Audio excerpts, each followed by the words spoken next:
ఎనర్జీలో positive energy negative energy ఉన్నట్టే మన లైఫ్లో కూడా positive people and negative people ఉంటూ ఉంటారండి. పాజిటివ్ పీపుల్ని కలిసినప్పుడు ప్రశాంతంగా హాయిగా రిలాక్సింగ్ మోడ్లో ఉంటాము, హ్యాపీగా అనిపిస్తుంది. అదే నెగిటివ్ పీపుల్ని కలిసినప్పుడు కోపంగా చిరాకుగా విపరీతమైన తలనొప్పిగా లేదా ఇరిటేటింగ్ ఫీలింగ్ ఉంటుందండి మనకి.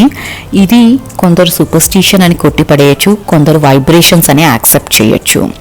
సో నేనేం చేస్తానంటే నెగిటివ్ పీపుల్ని కలిసి వచ్చినప్పుడు నాకు ఇప్పుడు ఎక్కడికైనా వెళ్ళినప్పుడు విసుగ్గా అనిపిస్తుంది కదండి, చిరాక్గా అనిపించినప్పుడు హాట్ వాటర్లో కొంచెం సాల్ట్ వేసేసి స్నానం చేస్తాను. చాలా రిఫ్రెషింగ్గా ఉంటుంది. అండ్ ఇంటిని కూడా నేను సాల్ట్ వాటర్తో మాప్ చేయిస్తానండి. మనం మాప్ చేసే వాటర్లో సాల్ట్ వేసుకొని వీక్లీ వన్స్ క్లీన్ చేసుకున్నామంటే ఇల్లు కూడా నెగిటివ్ ఎనర్జీ లేకుండా ఎప్పుడూ హాయిగా ఉంటుంది.